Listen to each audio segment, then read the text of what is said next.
Fala galera, o meu nome é Rafael Andrade, sou professor e advogado criminalista e esse é o nosso canal, a Advocacia Criminal 5.1. Pessoal, é com muito prazer que eu informo a vocês que hoje vou iniciar uma série, a nova lei de abuso de autoridade na prática criminal aqui no nosso canal. E essa série, pessoal, será dividida em vários episódios em que eu vou comentar os principais dispositivos dessa nova lei de abuso de autoridade que efetivamente irão afetar a nossa atividade profissional. Então, sejam muito bem-vindos, sejam muito bem-vindas. E se esse tema te interessa, já deixa aí o seu like no nosso vídeo para dar aquele gás aí para a gente continuar postando frequentemente conteúdos relevantes que irão acrescentar aí significativamente na sua atividade profissional. E não espera nem mais um minuto, pessoal. Já inscreva-se aí no nosso canal e ative os sininhos aí da notificação para você ser avisado sempre que a gente postar novos conteúdos. Então, bora para o primeiro vídeo em que vamos tratar dos aspectos gerais dessa Lei 13.869 de 2019. Vamos para o vídeo. Quem são os atingidos pela norma penal incriminadora? Ou seja, quem pode ser efetivamente atingido por esta lei? A lei menciona que são os agentes públicos, sejam eles servidores ou não, que no exercício de suas funções ou a pretexto de exercê-las, abuse do poder que lhe tenha sido atribuído à lei. Essa é a definição da nova lei de abuso de autoridade. Esse é o teor do artigo 1º da lei. Então, pessoal, dessas primeiras definições, o que nós podemos extrair? É que os crimes previstos na Lei 13.869 de 2019 são crimes próprios, ou seja, só podem ser praticados por agentes públicos. Então, quem que são os agentes públicos para esta lei? Quem são os sujeitos ativos do crime de abuso de autoridade? A lei também traz essa definição. Novamente, é qualquer agente público, seja ele servidor ou não, a lei reforça, tá? Da administração direta, indireta ou fundacional de qualquer dos poderes, União, Estado, DF e município, tá? E qual que é o conceito de agente público?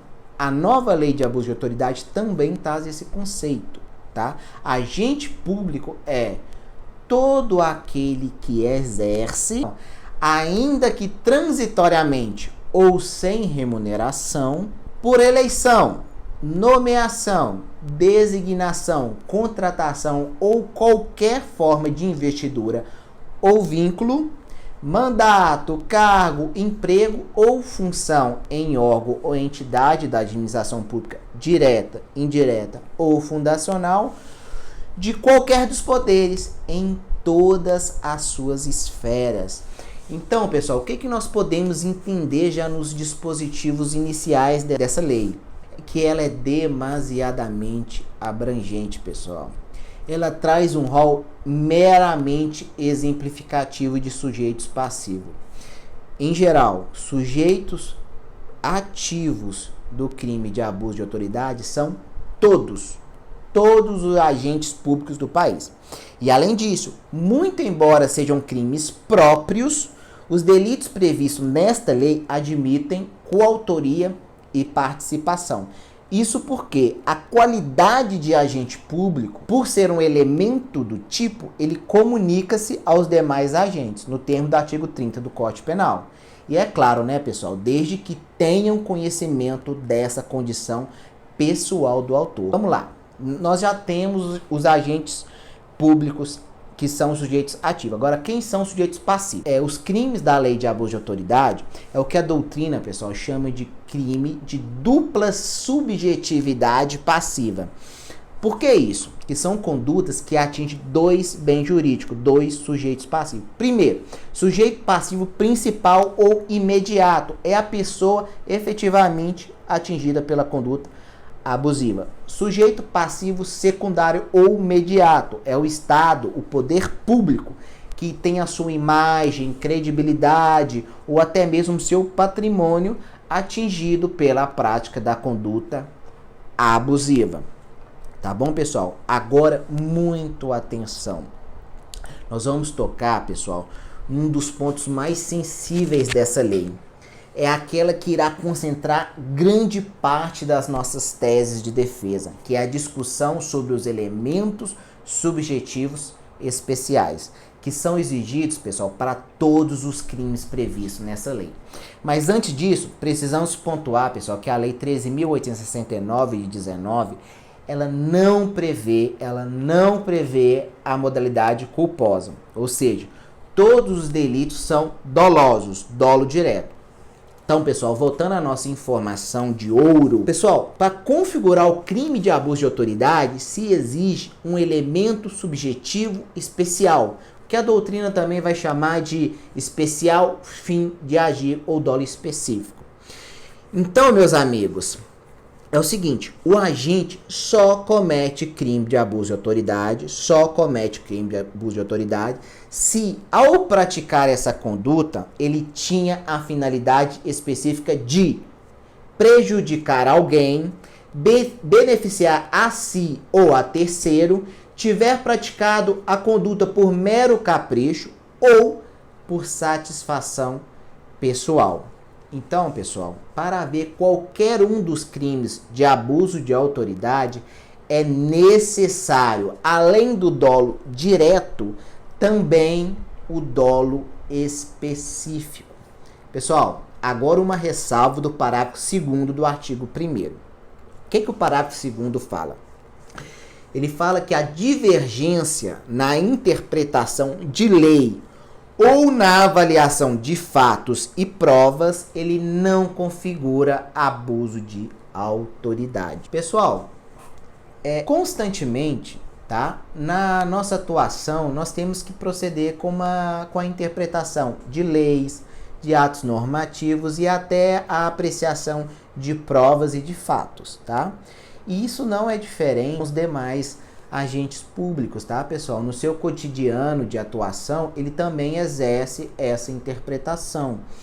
Então, por mais que nós usamos aí diariamente critérios, métodos teóricos para esse exercício interpretativo, é certo que essa interpretação, pessoal, ela possui uma carga considerável de subjetividade. E essa subjetividade faz com que surjam divergências na interpretação, é natural, na avaliação de prova e de fatos. E essa simples divergência na avaliação dos fatos e das provas, pessoal, ela não pode gerar a conclusão de que, por exemplo, o Ministério Público, ele tenha agido com abuso de autoridade, tá? Com isso, pessoal, o que é o objetivo dessa lei? Foi evitar aquilo que o mestre Rui Barbosa ele chamava de crime de hermenêutica.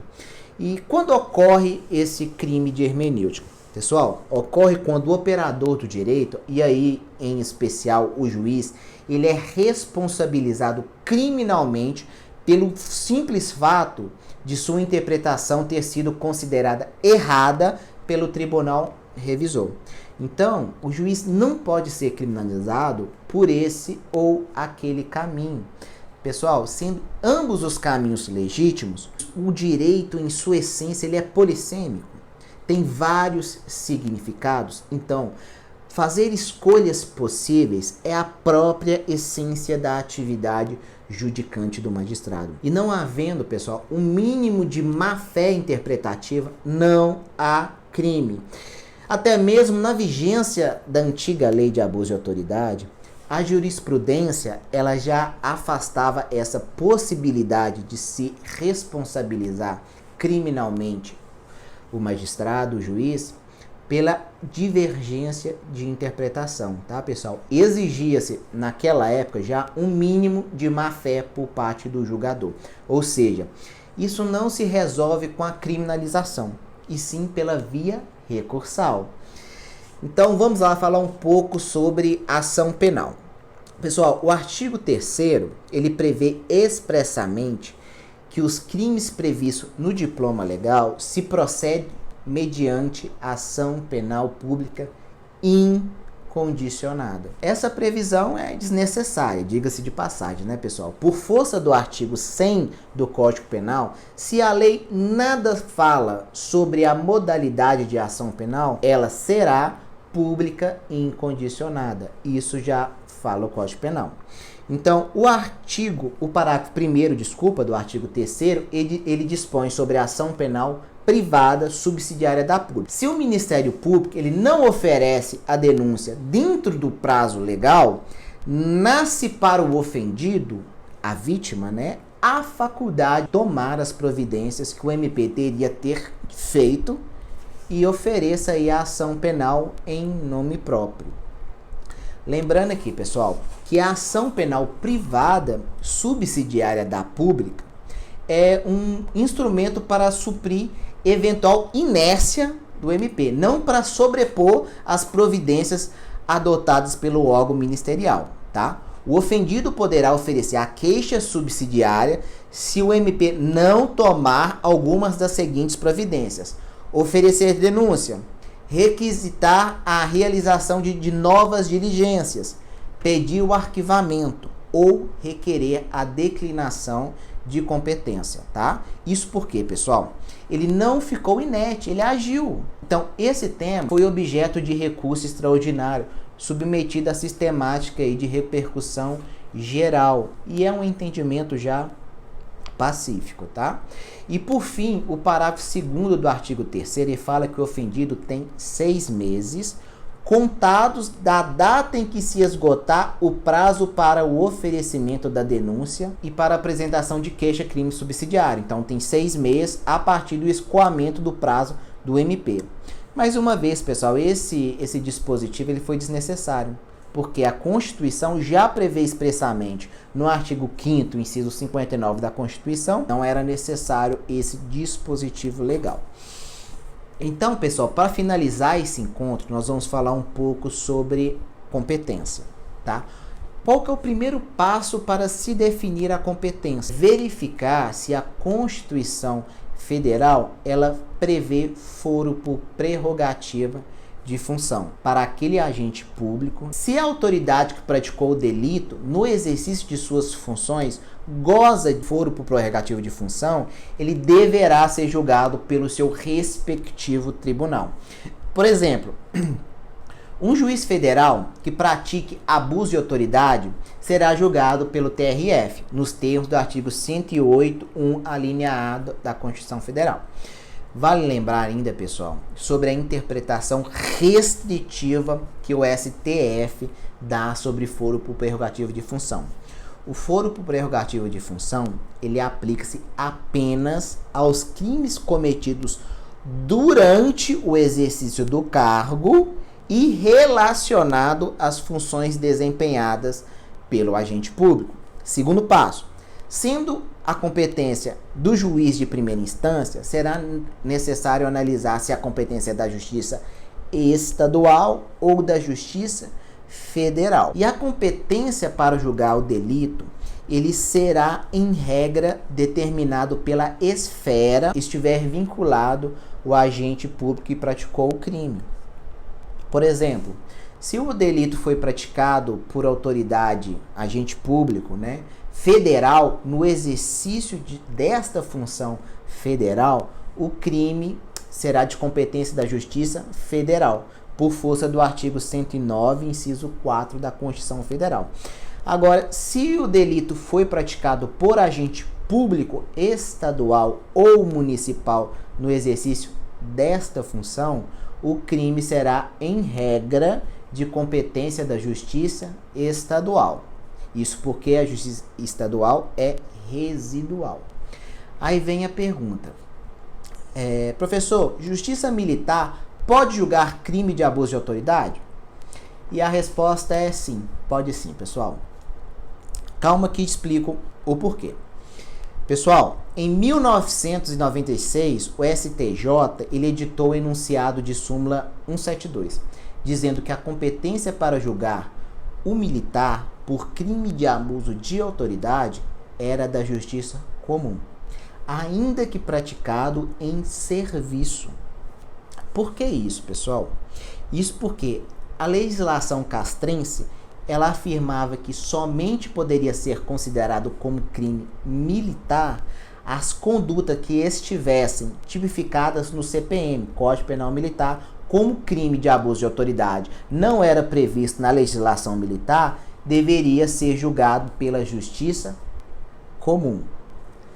Contudo, foi editado, pessoal, a Lei 13.491 de 2017, que alterou essa sistemática, tá? Prevendo que para ser crime militar, deve o crime ter sido praticado pelo militar em serviço, tá? Quando previsto no Código Penal Militar ou na legislação penal comum. Então, com isso, o abuso de autoridade praticado pelo militar nas condições previstas no artigo 9 do CPM, mesmo não estando previsto na legislação castrense, poderá sim ser julgada pela justiça militar. Então, pessoal, basicamente é isso. Esse foi o nosso primeiro encontro, o primeiro episódio da nossa série A Nova Lei de Abuso de Autoridade na Prática.